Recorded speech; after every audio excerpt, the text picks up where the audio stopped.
Hello again, everybody. We're going to continue our read aloud of the Celestine Prophecy, this time Chapter 9, The Emerging Culture. The road north wound through dense jungle and across several large streams, tributaries, Father Sanchez told me, of the Amazon. We had risen early and said a quick goodbye to Julia, then left in a vehicle Father Sanchez had borrowed, a truck with raised, oversized tires and four-wheel drive. As we traveled, the terrain rose slightly and the trees became more widely spaced and larger. "This looks like the land around Vicente," I told Sanchez. He smiled at me and said, "We've entered a 50-mile stretch of land about 20 miles wide that is different, more energized. It runs all the way to the Celestine ruins. On all sides of the area is pure jungle." Far to the right, at the edge of the jungle, I noticed a patch of cleared land. "What is that?" I asked, pointing. "That," he said, "is the government's idea of agricultural development." A wide stretch of trees had been bulldozed and pushed into piles, some partially burned. A herd of cattle grazed aimlessly amid the wild grasses and eroded topsoil. As we passed, several looked our way, distracted by the sound. I noticed another patch of freshly bulldozed land and realized the development was moving toward the larger trees where we were traveling through. "That looks awful," I said. "It is," Sanchez replied. "Even Cardinal Sebastian is against it." I thought of Phil. Maybe this was the place he was trying to protect. What had happened to him? Suddenly I thought of Dobson again. Connor had said Dobson intended to come to the inn. Why had Connor been there to tell me that? Where was Dobson now? Deported? Imprisoned? It did not escape my notice that I had spontaneously perceived an image of Dobson in connection with Phil. "How far away is Sebastian's mission?" I asked. "About an hour," Sanchez replied. "How are you feeling?" "What do you mean?" "I mean, how is your energy level?" "I think it's high," I said. "Lots of beauty here." "What do you think of the talk we three had last night?" he asked. "I thought it was amazing." "Did you understand what was happening?" "You mean the way ideas were bubbling up in each of us at different times?" "Yes, but the greater meaning of that." "Well, I don't know." "Well, I've been thinking about it. This way of consciously relating, in which everyone attempts to bring out the best in others rather than have power over them, is a posture the entire human race will eventually adopt. Think of how everyone's energy level and pace of evolution will increase at that point." "Right," I said. "I've been wondering how human culture will change as the overall energy level rises." He looked at me as if I hit on the exact question. "That's what I want to know, too," he said. We looked at each other for an instant, and I knew we were both waiting to see who would have the next idea. Finally, he said, "The answer to that question must be the ninth insight. It must explain what will happen as the culture evolves forward." "That's what I think," I said. Sanchez slowed the truck. We were approaching a crossroads, and he seemed undecided about which route to take. "Do we go anywhere near San Luis?" I asked. He looked directly into my eyes. "Only if we turn left at this intersection." "Why?" "Connor told me Dobson had been planning to come through San Luis on his way to the inn. I think it was a message." We continued to look at each other. "We were already slowing down at the crossroads," I said. "Why?" He shrugged. "I don't know. The most direct route to Iquitos is straight ahead. I just felt hesitant for some reason." A chill shot through my body. Sanchez raised one eyebrow and grinned. "I guess we had better go through San Luis, huh?" I nodded and felt a rush of energy. I knew that stopping at the inn and making contact with Connor was taking on more meaning. As Sanchez turned left and proceeded toward San Luis, I watched the roadside expectantly. 30 or 40 minutes passed and nothing happened. We rode through San Luis and still nothing of note occurred. Then suddenly a horn blew and we turned to see a silver Jeep roaring up behind us. The driver was frantically waving. He looked familiar. "That's Phil," I said. We pulled to the side of the road, and Phil jumped out and ran to the side of the truck, grabbing my hand and nodding at Sanchez. "I don't know what you're doing here," he said, "but the road ahead is full of soldiers. You'd better come back and wait with us." "How did you know we were coming?" I asked. "I didn't," he said. "I just looked up and saw you pass by. We're about a half-mile back." He looked around for a second, then added, "We better get off this road." "We'll follow you," Father Sanchez said. We followed as Phil turned his Jeep around and headed back the way we'd come. He turned east onto another road and quickly parked. From behind a group of trees, another man walked out to greet the vehicle. I couldn't believe my sight. It was Dobson. I climbed out of the truck and walked toward him. He was equally surprised and hugged me warmly. "It's great to see you," he said. "Same here," I replied. "I thought you were shot." Dobson patted my back and said, "No, I guess I panicked. They simply detained me. Later, some official sympathetic to the manuscript let me go. I've been running ever since." He paused, smiling at me. "I'm glad you're all right. When Phil told me he had met you in Vicente and then was arrested with you later, I didn't know what to think. But I should have known we would run into each other again. Where are you headed?" "To see Cardinal Sebastian. We think he intends to destroy the last insight." Dobson nodded and was about to say something, but Father Sanchez walked up. I quickly introduced them. "I think I heard your name mentioned in Lima," Dobson said to Sanchez, "in connection with a couple of priests that were being detained." "Father Carl and Father Costas?" I asked. "I think those were their names, yes." Sanchez only shook his head slightly. I watched him for a moment, then Dobson and I spent several minutes describing our experience since being separated. He told me he had studied all 8 insights and seemed anxious to say something else, but I interrupted to tell him that we had met Connor and that he had returned to Lima. "He'll probably be detained himself," Dobson said. "I regret I couldn't get to the inn in time, but I wanted to come to San Luis first to see another scientist. As it turned out, I couldn't find him, but I ran into Phil and—" "What is it?" Sanchez said. "Maybe we ought to sit down," Dobson said. "You won't believe this. Phil found a copy of the 9th Insight." No one moved. "He found a translated copy?" Father Sanchez asked. "Yes." Phil had been doing something inside his vehicle and was now walking towards us. "You found part of the 9th?" I asked him. "I didn't find it, really," he said. "It was given to me. After you and I were captured, I was taken to another town. I don't know where. After a while, Cardinal Sebastian showed up. He kept probing me about the work at Vicente and my efforts to save the forest. I didn't know why until a guard brought me a partial copy of the 9th Insight.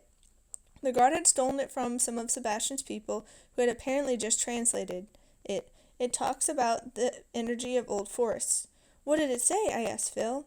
He paused, thinking, so Dobson asked again that we sit down. He led us to a spot where the tarpaulin was laid out in the center of a partial clearing. The place was beautiful. A dozen large trees formed a circle about 30 feet in diameter. Within the circle were highly fragrant tropical bushes and long-stemmed ferns of the brightest green I had ever seen. We sat facing each other. Phil looked at Dobson, then Dobson looked at Sanchez and me, and said, "The 9th Insight explains how human culture will change in the next millennium as a result of conscious evolution. It describes a significant different way of life. For instance, the manuscript predicts that we humans will voluntarily decrease our population so that we may all live in the most powerful and beautiful places on Earth. But remarkably, many more of these areas will exist in the future because we will intentionally let the forests go uncut so that they can mature and build energy. According to the 9th Insight, by the middle of the next millennium," he continued, "humans will typically live among 500-year-old trees in carefully tended gardens, yet within easy travel distance of an urban area of incredible technological wizardry. By then, the means of survival, foodstuffs and clothing and transportation, will all be totally automated and at everyone's disposal. Our needs will be completely met without the exchange of any currency, yet also without any overindulgence or laziness. Guided by their intuitions, everyone will know precisely what to do and when to do it, and this will fit harmoniously with the actions of others. No one will consume excessively because we will have to let go of the need to possess and to control for security. In the next millennium, life will have become about something else. According to the manuscript," he went on, "our sense of purpose will be satisfied by the thrill of our own evolution, by the elation of receiving intuitions and then watching closely as our destinies unfold. The 9th depicts a human world where everyone has slowed down and become more alert, ever vigilant for the next meaningful encounter that comes along. We will know that it could occur anywhere, on a path that winds through a forest, for instance, or on a bridge that traverses some canyon. Can you visualize human encounters that have this much meaning and significance? Think how it would be for 2 people meeting for the first time. Each will first observe the other's energy field, exposing any manipulations. Once clear, they will consciously share life stories until, elatedly, messages are discovered. Afterward, each will go forward again on their individual journey, but they will be significantly altered. They will vibrate at a new level and will therefore touch others in a way not possible before their meeting. As we gave him energy, Dobson became ever more eloquent and inspired with his description of the new human culture, and what he said rang true. I personally had no doubt that what he was describing was an achievable future. Yet I also knew that throughout history many visionaries had glimpsed such a world, such as Marx, for example, yet no way had been found to create such a utopia. Communism had become a tragedy. Even with the knowledge imparted in the first 8 insights, I couldn't imagine how the human race could get to the place described by the ninth, considering human behavior generally. When Dobson paused, I voiced my concern. The manuscript says our natural pursuit of the truth will lead us there, Dobson explained, smiling directly at me. But to grasp how this movement will occur, perhaps it is necessary to visualize the next millennium in the same manner you studied the current one with me on the airplane, remember? As though you were living through it in one lifetime? Dobson briefly informed the other men of the process, then continued. Think about what has occurred already in this millennium. During the Middle Ages, we lived in a simple world of good and evil defined by the churchmen. But during the Renaissance, we broke free. We knew there had to be more to man's situation in the universe than the churchmen knew, and we wanted the full story. We then sent science out to discover our true situation, but when this effort didn't provide the answers we needed right away, we decided to settle in and turned our modern work ethic into a preoccupation that secularized reality and squeezed the mystery out of the world. But now we can see the truth of that preoccupation. We can see that the real reason we have spent 5 centuries creating material supports for human life was to set the stage for something else, a way of life that returns the mystery to existence. That is what the information now returning from the scientific method indicates. Mankind is on the planet to consciously evolve. And as we learn to evolve and pursue our particular path, truth by truth, the ninth insight says that the overall culture will transform in a very predictable way. He paused, but no one said anything. Obviously, we wanted to hear more. Once we reach the critical mass, he continued, and the insights begin to come in on a global scale, the human race will first experience a period of intense introspection. We'll grasp how beautiful and spiritual the natural world really is. We'll see trees and rivers and mountains as temples of the great power to be held in reverence and awe. We'll demand an end to any economic activity that threatens this treasure. And those closest to this situation will find alternative solutions to the pollution problem because someone will intuit these alternatives as they seek their own evolution. This will be part of the first great shift that will occur, he continued, which will be a dramatic movement of individuals from one occupation to another, because when people begin to receive clear intuitions of who they really are and what they're supposed to be doing, they very often discover they're in the wrong job and they have to jump to another type of work in order to continue to grow. The manuscript says that during this period, people will sometimes change careers several times during their lifetimes. The next cultural shift will be an automation of the production of goods. To the people who are doing the automating, the technicians, this will feel like a need to make the economy run more efficiently. But as their intuitions become clearer, they will see that what automation is actually doing is freeing up everyone's time so that we can pursue other endeavors. The rest of us, meanwhile, will be following our own intuitions within our chosen occupations and wishing we had even more of this free time. We will realize that the truth we have to tell and the things we have to do are too unique to fit within a usual job setting. So we will find ways to cut our employment hours to pursue our own truth. 2 or 3 people will hold what used to be a one full-time job. This trend will make it easier for those displaced by the automation to find at least part-time jobs. But what about money, I asked. I can't believe people will voluntarily reduce their incomes. Oh, we won't have to, Dobson said. The manuscript says our incomes will remain stable because of the people who are giving us money for the insights we provide. I almost laughed. What? He smiled and looked directly at me. The manuscript says that as we discover more about the energy dynamics of the universe, we will see what really happens when we give someone something. Right now, the only spiritual idea about giving is in the narrow concept of religious tithing.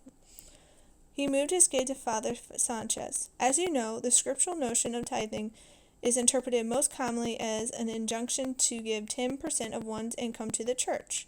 The idea behind this is that whatever we give away will be returned many times.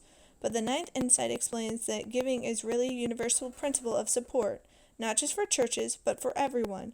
When we give, we receive in return because of the way energy interacts in the universe. Remember, when we project energy into someone, this creates a void in ourselves which, if we are connected, fills up again. Money works exactly the same way. The ninth insight says that once we begin to give constantly, we will always have more coming in than we could possibly give away. And our gifts, he went on, should go to the persons who have given us spiritual truth. When people come into our lives at just the right time to give us the answers we need, we should give them money. This is how we will begin to supplement our incomes and ease out of occupations which limit us. As more people engage in spiritual economy, we will begin a real shift into the culture of the next millennium. We will have moved through the stage of evolving into our right occupation and will be entering the stage of getting paid for evolving freely and offering our unique truth to others. I looked at Sanchez. He was listening intensely and appeared radiant. Yes, he said to Dobson, I see it clearly. If everyone were participating, then we would be giving and receiving constantly, and this interaction with others, this exchange of information, would become everyone's new work, our new economic orientation. We'd be paid by the people we've touched. The situation would then allow the material supports of life to become fully automated because we would be too busy to own those systems or to operate them. We would want material production automated and run like a utility. We'd own stock in it, perhaps, but the situation would free us up to expand what is already the information age. But the important thing for us right now is that we can now understand where we are going. We could not save the environment and democratize the planet and feed the poor because for so long we could not realize our fear of scarcity and our need to control, so that we could give to others. We couldn't release it because we had no view of life that served as an alternative. Now we do. He looked at Phil. But wouldn't we need a cheap source of energy?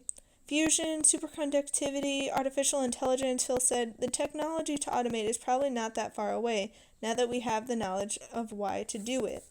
That's right, Dobson said. The most important thing is that we see the truth of this way of life. We are here on the planet not to build personal empires of control, but to evolve. Paying others for their insights will begin the transformation, and then as more and more parts of the economy are automated, currency will disappear altogether. We won't need it. If we are correctly following our intuitive guidance, then we will take only what we need. And we'll understand, Phil interjected, that the natural areas of Earth have to be nurtured and protected for the sources of incredible power that they are. As Phil spoke, our full attention went to him. He seemed surprised by the lift it provided. I haven't studied all the insights, he said, looking at me. In fact, after the guard helped me escape, I might not have kept this part of the ninth at all if I hadn't run into you earlier. I remembered what you said about the manuscript being important. But even though I haven't read the other insights, I do understand the importance of keeping the automation in harmony with the energy dynamics of the Earth. My interest has been the forests and the part they play in the ecosphere, he continued. I know now that it has always been, ever since I was a child. The ninth insight says that as the human race evolves spiritually, we will voluntarily decrease the population to a point sustainable by the Earth. We will be committed to living within the natural energy systems of the planet. Farming will be automated except for the plants one wants to energize personally and then consume. The trees necessary for construction will be grown in special designated areas. This will free the remainder of the Earth's trees to grow and age and finally mature into powerful forests. Eventually, these forests will be the rule rather than the exception, and all human beings will live in close proximity to this kind of power. Think of what an energy-filled world we will live in. That ought to raise everyone's energy level, I said. Yes, it would, Sanchez said distractedly, as though he were thinking ahead about what the increase in energy would mean. Everyone waited. It would accelerate, he said finally, the pace of our evolution. The more readily we have energy flowing into us, the more mysteriously the universe responds by bringing people into our lives to answer our questions. He looked thoughtful again, and every time we would follow an intuition and some mysterious encounter leads us forward, our personal vibration increases. Onward and upward, he continued, half to himself. If history continues, then we'll continue to achieve higher and higher levels of energy and vibration, Dobson said, finishing his sentence. Yes, Sanchez said. That's it. Excuse me for a minute. He got up and walked several yards into the forest and sat down alone. What else does the ninth insight say? I asked Dobson. We don't know yet, he said. That's where the part we have ends. Would you like to see it? I told him I would, so he walked to the truck and came back with a manila folder. Inside were 20 typed pages. I read the manuscript, impressed with how thoroughly Dobson and Phil had captured the basic points. When I came to the last page, I understood why they said it was only a part of the ninth insight. It ended abruptly in the middle of a concept. Having just introduced the idea that the transformation of the planet would create a totally spiritual culture and would raise human beings to a higher and higher vibrations, it suggested that this rise would lead to the occurrence of something else, but it didn't say what. After an hour, Sanchez stood up and walked over to me. I had been content to sit with the plants, observing their incredible energy fields. Dobson and Phil were standing behind their jeep, talking. I think we should go on to Iquitos, he said.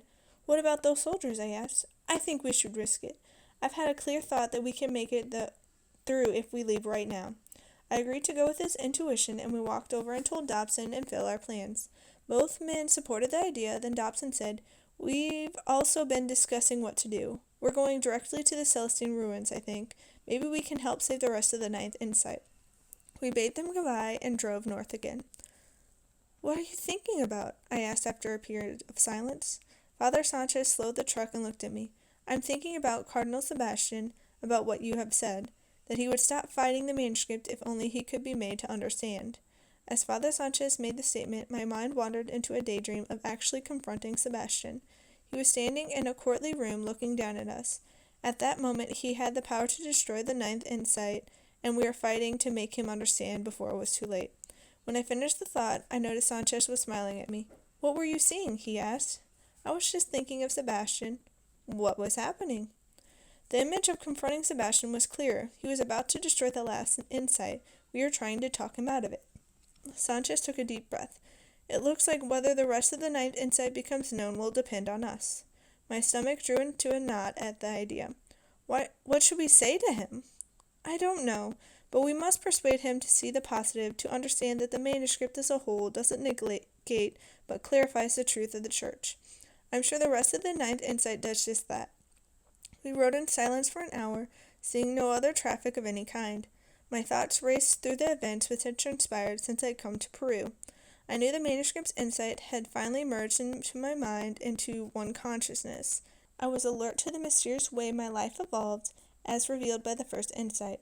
I knew that the whole culture was sensing this mystery again as well, and we were in the process of constructing a new world view, as pointed out by the second. The third and fourth had showed me that the universe was in reality a vast system of energy, and that human conflict was a shortage of and a manipulation for this energy. The fifth insight revealed that we should end this conflict by receiving an inpouring of this energy from a higher source. For me, the ability had almost become a habit. The sixth, that we could clear out old repeated dramas and find our true selves, was also permanently etched into my mind. And the seventh had set in motion the evolution of the true selves, through intuition of what to do and answer. Staying in this magic flow was truly the secret of happiness. And the eighth, knowing how to relate in a new way with others, bringing out the best in them, was the key to keeping the mystery operating and the answers coming. All the insights had integrated into a consciousness that felt like a heightened sense of alertness and expectation. What was left, I knew, was the ninth, which revealed where our evolution was taking us. We had discovered some of it. What about the rest? Father Sanchez pulled the truck to the side of the road. We're within 4 miles of Cardinal Sebastian's mission, he said. I think we should talk. Okay. I don't know what to expect, but I presume all we can do is drive right in. How large of a place is this? Large. He has developed this mission for 20 years. He selected this location to serve the rural Indians whom he felt had been neglected, but now students from all over Peru. He has the administrative duties with the church organization in Lima, but this is his special project. He is totally devoted to this mission. He looked directly into my eyes. Please stay alert. There may come a time when we need to help each other. After saying this, Sanchez drove ahead. For several miles we saw nothing. Then we passed 2 military jeeps parked at the right side of the road. The soldiers inside looked at us intensely as we drove by. Well, Father Sanchez says, they know we're here. A mile further, we came to the entrance of the mission. Large iron gates protected the paved drive. Although the gates were open, a jeep and 4 soldiers blocked our way and signaled for us to stop. One of the military men talked into a short-wave radio. Sanchez smiled as the soldier walked up. "I'm Father Sanchez, here to see Cardinal Sebastian." The soldier scrutinized Sanchez, then me. He turned and walked back to the soldier with the radio. They talked without taking their eyes off us. After several minutes, the soldier came back and said we should follow them. The jeep led us up a tree-lined drive for several hundred yards until we came to the mission grounds.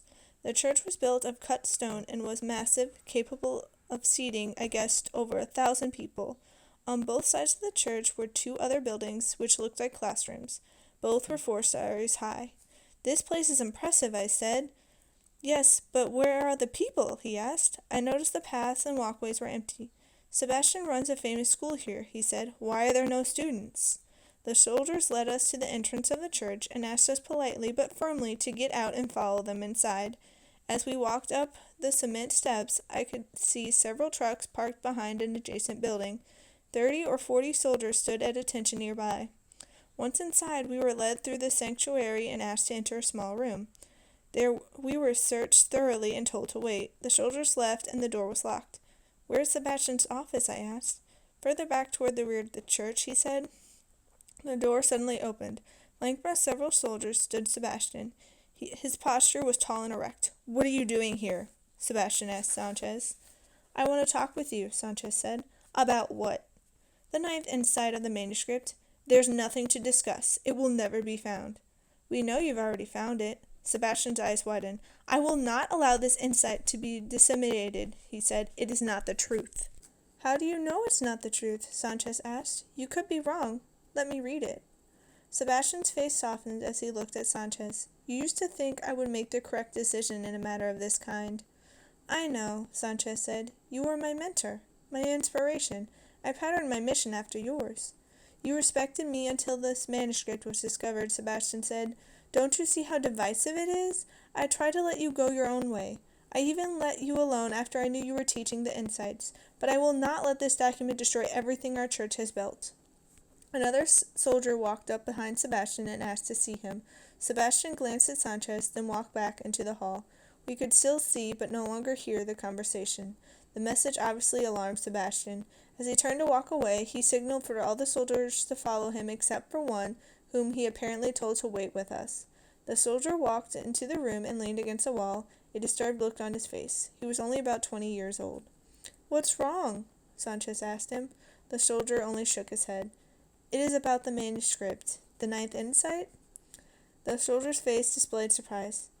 "What do you know of the 9th insight?" he asked timidly. "We're here to save it," Sanchez said. "I want to save it too," the soldier replied. "Have you read it?" I asked. "No," he said, "but I have heard the talk. It brings our religion alive." Suddenly, from outside the church came the sound of gunfire. "What's going on?" Sanchez asked. The soldier stood motionless. Sanchez gently touched his arm. "Help us." The young soldier walked to the door and checked the hall, then said, "Someone has broken into the church and stolen a copy of the 9th insight. They seem to still be here on the ground somewhere." More gunfire broke out. "We must try to help them," Sanchez told the young man. He looked horrified. "We must do what's right," Sanchez stressed. "This is for the whole world." The soldier nodded and said we should move to another area of the church where there would be less activity, that perhaps he could find a way to help. He led us down the hall and up 2 flights of stairs to a large corridor which spanned the full width of the church. "Sebastian's office is right below us, 2 stories down," the young man said. Suddenly, we could hear a group of people running down an adjacent corridor, heading our way. Sanchez and the soldier were ahead of me and ducked into a room on the right. I knew I couldn't reach the room, so I ran to the one next to it and closed the door. I was in a classroom. Desk, podium, closet. I ran to the closet, found it unlocked, and squeezed in amid the boxes and several musty-smelling jackets. I attempted to conceal myself as best I could, but I knew if anyone checked in the closet, I would be discovered. I tried not to move, not to even breathe. The door to the classroom squeaked open, and I could hear several people enter and walk about the room. One seemed to be coming toward the closet, then stopped and headed in another direction. They were talking loudly in Spanish, then silence, no movement. I waited 10 minutes before I slowly cracked the closet door and looked out. The room was empty. I walked to the door. There was no indication of anyone outside. I quickly walked to the room where Sanchez and the soldier had hidden. To my surprise, I found it was not a room at all, but a hallway. I listened, but could hear nothing. I leaned against the wall, feeling anxiety in the pit of my stomach. I quietly called out Sanchez's name. No response. I was alone. I could feel a slight dizziness from the anxiety. I took a deep breath and tried to talk to myself. I had to keep my wits about me and increase my energy. For several minutes, I struggled until the colors and shapes in the hallway had more presence. I tried to project love. Finally, I felt better and thought of Sebastian again. If he was in his office, Sanchez would go there. Ahead, the hallway ended at another stairway, so I walked 2 flights down to the first level. Through the window of the stairway door, I looked down the corridor. No one was in view. I opened the door and walked ahead, not sure where I wanted to go. Then I heard Sanchez's voice coming from a room in front of me. The door was cracked. Sebastian's voice boomed back at him. As I approached the door, a soldier inside opened it suddenly and pointed a rifle at my heart, forcing me inside and against the wall. Sanchez acknowledged me with a glance and put his hand on his solar plexus. Sebastian shook his head in disgust. The younger soldier who had helped us was nowhere to be seen. I knew that Sanchez's gesture to my stomach meant something. All I could think of is that he needed energy. As he spoke, I focused on his face, trying to see his higher self. His energy field widened. "You can't stop the truth," Sanchez said. "People have a right to know." Sebastian looked condescendingly at Sanchez. "These insights violate the scriptures. They could not be true." "But do they really violate the scriptures, or do they just show us what the scriptures mean?" "We know what they mean," Sebastian said. "We've known for centuries. Have you forgotten your training, your years of study?" "No, I haven't," Sanchez said. "But I also know that the insights expand our spirituality. They—" "According to whom?" Sebastian shouted. "Who wrote this manuscript anyway? Some pagan Mayan who learned somewhere how to speak Aramaic? What did these people know? They believed in magic places and mysterious energy. They were primitives. The ruins where the ninth was found is called the Celestine temples, the heavenly temples. What could this culture possibly know about heaven? Did their culture endure?" He continued. "No. No one knows what happened to the Mayans. They just disappeared without a trace. And you want us to believe this manuscript? This document makes it sound as if though humans are in control, as though we were in charge of the change in the world. We are not. God is. The only issue humans face is whether to accept the scriptural teachings and thereby win our own salvation." "But think about that," Sanchez replied. "What does accepting the teachings and winning salvation really mean? What is the process through which this happens? Doesn't the manuscript show us the exact process of becoming more spiritual, connected, saved, the way it actually feels? And doesn't the 8th and 9th show us what would happen if everyone were acting this way?" Sebastian shook his head and walked away, then turned and looked at Sanchez piercingly. "You haven't even seen the 9th insight." "Yes, I have. Part of it." "How?" "Part of it was described to me before we arrived here. I read another section a few minutes ago." "What? How?" Sanchez walked closer to the older priest. "Cardinal Sebastian, people everywhere want this last insight revealed. It places the other insights into perspective. It shows our destiny, what spiritual consciousness really is." "We know what spirituality is, Father Sanchez. Do we?" "I think not. We've spent centuries talking about it, visualizing it, professing our belief in it, but we've always characterized this connection as something abstract, something we believe in intellectually, and we've always cast this connection as something an individual must do to avoid something bad happening, rather than to acquire something good and tremendous. The manuscript describes the inspiration that comes when we are truly loving others and evolving our lives forward." "Evolve! Evolve! Listen to yourself, Father. You have always fought against the influence of evolution. What has happened to you?" Sanchez collected himself. "Yes, I fought against the idea of evolution as a replacement for God, as a way to explain the universe without reference to God. But now I see that the truth is a synthesis of the scientific and religious worldviews. The truth is that evolution is the way God created, and is still creating." "But there is no evidence," Sebastian protested. "God created this world, and that's it." Sanchez glanced at me, but I had no ideas to express. "Cardinal Sebastian," he continued, The manuscript describes the progress of succeeding generations as an evolution of understanding, an evolution toward a higher spirituality and vibration. Each generation incorporates more energy and accumulates more truth, and then passes that status on to the people of the next generation who extend it further. That's nonsense, Sebastian said.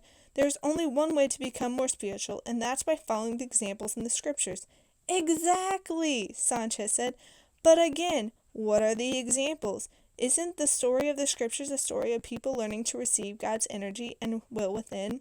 Isn't that what the early prophets led the people to do in the Old Testament? And isn't that receptivity to God's energy within what culminated in the life of a carpenter's son, to the extent that we say God himself descended to the earth? Isn't the story of the New Testament, he continued, the story of a group of people being filled with some kind of energy that transformed them? Didn't Jesus himself say that what he did, we could also do, and more? We've never really taken that idea seriously, not until now. We're only now grasping what Jesus was talking about, where he was leading us. The manuscript clarifies what he meant, how to do it. Sebastian looked away, his face red with anger. During the pause in the conversation, a high-ranking officer burst into the room and told Sebastian that the intruders had been seen. "Look," the officer said, pointing out the window. "There they are." 300 or 400 yards away, we could see two figures running through an open field toward the forest. A number of soldiers at the edge of the clearing seemed ready to open fire. The officer turned from the window and looked at Sebastian, his radio raised. "If they get to the wooded area," he said, "they will be hard to find. Do I have your permission to open fire?" As I watched the two running, I suddenly recognized who they were. "That's Will and Julia!" I shouted. Sanchez walked even closer to Sebastian. "In the name of God, you cannot commit murder over this." The officer persisted. "Cardinal Sebastian, if you want this manuscript contained, I must give the order now." I was frozen. "Father, trust me," Sanchez was saying. "This manuscript will not erode all that you have built, all that you have stood for. You cannot kill these people." Sebastian shook his head. "Trust you?" Then he sat down on his desk and looked at the officer. "We will shoot no one. Tell your troops to capture them alive." The officer nodded and walked out of the room. Sanchez said, "Thank you. You made the right choice." "Not to kill, yes," Sebastian said, "but I will not change my mind. This manuscript is a curse. It would undermine our basic structure of spiritual authority. It would entice people to think that they are in control of their spiritual destiny. It would undermine the discipline needed to bring everyone on the planet into the church, and people would be caught wanting when the raptures come." He looked hard at Sanchez. "At this moment, thousands of troops are arriving. It doesn't matter what you or anyone else does. The Ninth Insight will never leave Peru. Now get out of my mission." As we sped away, we could hear dozens of trucks approaching in the distance. "Why did he let us go?" I asked. "I suppose because he thinks it makes no difference," Sanchez replied, "that there's nothing we can do. I really don't know what to think." His eyes met mine. "We didn't convince him, you know." I, too, was confused. What did it mean? Perhaps we hadn't been there to convince Sebastian after all. Perhaps we were just supposed to delay him. I glanced back at Sanchez. He was concentrating on driving and searching the roadside for any sign of Will and Julia.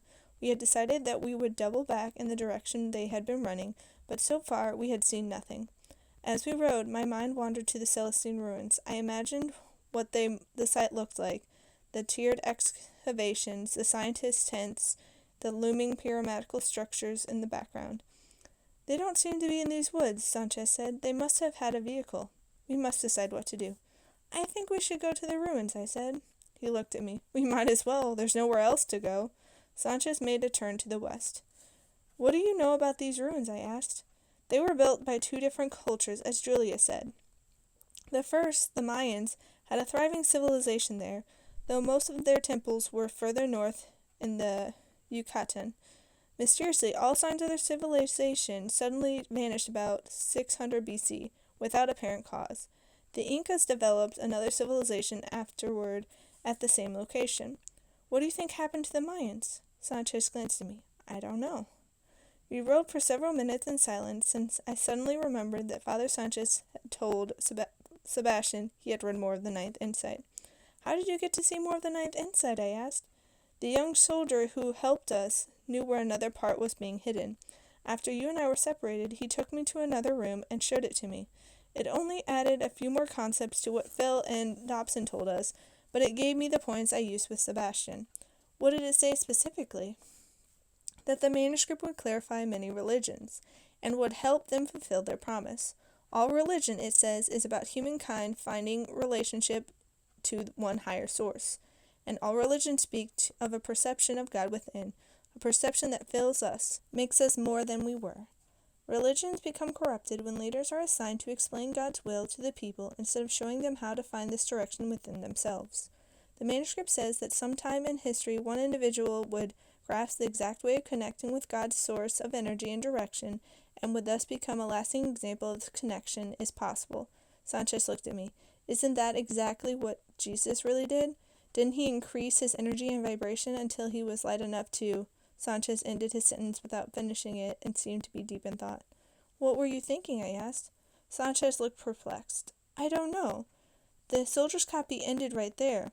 It said that the individual would blaze a path that the whole human race was destined to follow, but it didn't say where the path led.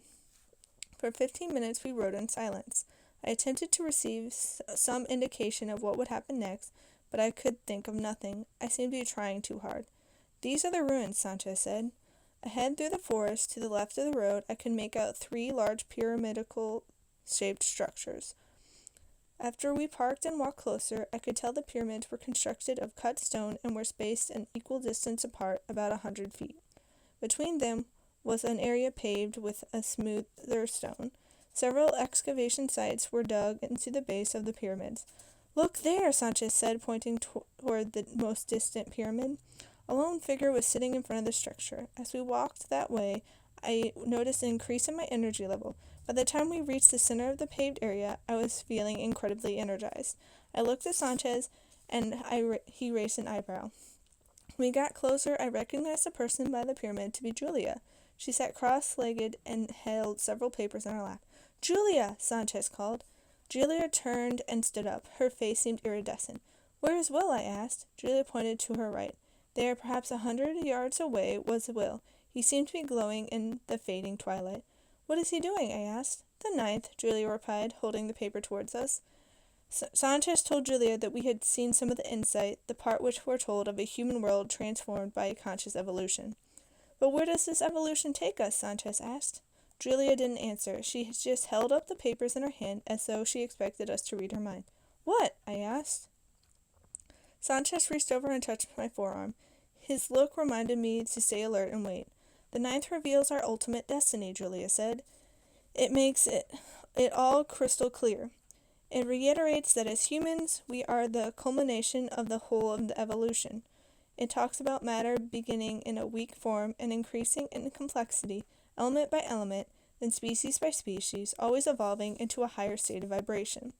When primitive humans came along, we continued this evolution unconsciously by conquering others and gaining energy and moving forward a little bit, and then being conquered ourselves by someone else and losing our energy. This physical conflict continued until we invented democracy, a system that didn't end the conflict but shifted it from a physical to mental level. Now, Julia went on, we're bringing this whole process into consciousness. We can see that all of human history has prepared us to achieve conscious evolution. Now, we can increase our energy and experience the coincidences consciously. This carries evolution onward at a faster pace, lifting our vibrations even higher. She hesitated for a moment, looking at each of us, then repeated what she had said. Our destiny is to continue to increase our energy level, and as our energy level increases, the level of vibration in the atoms of our body increases. She hesitated again. What does that mean? I asked. It means, Julia says, that we are getting lighter, more purely spiritual. I looked at Sanchez. He was focused intensely on Julia. The ninth insight, Julia continued, says that as we humans continue to increase our vibration, an amazing thing will begin to happen. Whole groups of people, once they reach a certain level, will suddenly become invisible to those who are still vibrating at a lower level. It will appear to the people on this lower level that the others just disappeared, but the group themselves will feel as though they are still right here, only they will feel lighter. As Julia talked, I noticed her face and body changing somewhat. Her body was taking on characteristics of her energy field. Her features were still clear and distinct, but they were no longer muscle and skin at which I was looking. She looked as though she were made of pure light, glowing from within. I looked at Sanchez. He appeared the same way. To my amazement, everything appeared that way. The pyramids, the stone under our feet, the surrounding forest, my hands. The beauty I was able to perceive had increased beyond anything I had experienced before, even when on the ridge top. When humans begin to raise their vibrations to a level where others cannot see them, Julia continued, it will signal that we are crossing the barrier between life and the other world from which we came and to which we go after death. This conscious crossing is the path shown by Christ. He opened up the energy until he was so light he could walk on water. He transcended death right here on earth and was the first to cross over, to expand the physical world into the spiritual. His life demonstrates how to do this, and if we connect to the same source, we can head the same way, step by step. At some point, everyone will vibrate highly enough so that we can walk into heaven in our same form. I noticed Will was walking slowly towards us. His movements seemed unusually graceful, as though he were gliding. The insight says, Julie went on, that most individuals will reach this level of vibration during the third millennium, and in groups consisting of people whom they are most connected. But some cultures in history have already achieved this vibration. According to the ninth insight, the Mayans crossed over together. Julia abruptly stopped talking. From behind us, we heard muffled voices in Spanish. Dozens of soldiers were entering the ruins, coming right for us. To my surprise, I was unafraid. The soldiers continued to walk in our general direction, but strangely not directly towards us. They can't see us, Sanchez said. We're vibrating too highly. I looked again at the soldiers. He was right. They were walking 20 or 30 feet to our left, completely ignoring us. Suddenly we heard loud shouts in Spanish by the pyramid to our left. The soldiers closest to us stopped and ran in that direction. I strained to see what was happening. Another group of soldiers were emerging from the forest, holding the arms of two men, Dobson and Phil. The sight of their capture jolted me, and I could feel my energy level plummet. I looked at Sanchez and Julia. Both were staring intently toward the soldiers, appearing equally disturbed. Wait! Will seemed to shout from the opposite direction. Don't lose your energy! I felt the words as well as heard them. They were slightly garbled. We turned to see Will walking quickly towards us. As we watched, he seemed to say something else, but this time his words were completely unintelligible. I realized I was having trouble focusing. His image was becoming hazy, distorted. Gradually, I stared in disbelief. He disappeared altogether. Julia turned to face Sanchez and me. Her energy level seemed lower, but she was completely undaunted, as though whatever just happened clarified something. We weren't able to maintain our vibration, she said. Fear lowers one's vibration tremendously. She looked toward the spot where Will had faded from view. The ninth insight says that while some individuals may cross over sporadically, a great rapture will not occur until we have abolished fear, until we can maintain sufficient vibration in all situations. Julia's excitement grew. Don't you see? We can't do it yet, but the role of the ninth insight is to help create that confidence. The ninth insight is the insight of knowing where we are headed. All other insights create a picture of the world as one of incredible beauty and energy, and of ourselves as increasing our connection with and thus seeing this beauty. The more beauty we can see, the more we evolve. The more we evolve, the higher we vibrate. The ninth insight shows us that ultimately our increased perception and vibration will open us up to heaven that is already before us. We just can't see it yet. Whenever we doubt our own path or lose sight of the process, we must remember that we are evolving toward what the process of living is all about. Reaching heaven on earth is why we are here. And now we know how it can be done, how it will be done. She paused momentarily. The ninth mentions that the 10th insight exists. I think it must reveal. Before she could finish, a burst of machine gun fire ripped up the stone tiles by our feet. We all dived to the ground, our hands raised. No one spoke as the soldiers came and confiscated the papers and took each of us in a different direction. The first weeks after my capture were spent in constant terror. My energy levels fell dramatically as one military officer after another questioned me threateningly about the manuscript. I played the dumb tourist and claimed ignorance. After all, it was true that I had no idea who among the other priests had copies, or how widespread public acceptance of the document had become. Gradually, my tactic worked. Over time, the soldiers seemed to grow tired of me and passed me on to a group of civilian authorities who took a different approach. These officials sought to convince me that my trip to Peru had been crazy from the beginning, crazy because according to them, the manuscript never really existed. They argued that the insides had in fact been invented by a small group of priests with the intent to foster rebellion. I had been duped, these officials told me, and I let them talk. After a while, the conversations became almost cordial. Everyone began to treat me as a guiltless victim of the plot, as a gullible Yankee who had read too many adventure tales and found himself lost in a foreign country. And because my energy was so low, I possibly would have become vulnerable to this brainwashing had something else not occurred. I had suddenly transferred from the military base where I had been held to a governmental compound near the airport in Lima, a compound in which Father Carl was also being detained. The coincidence brought back some of my lost confidence. I was walking in an open courtyard when I first saw him sitting on the bench reading.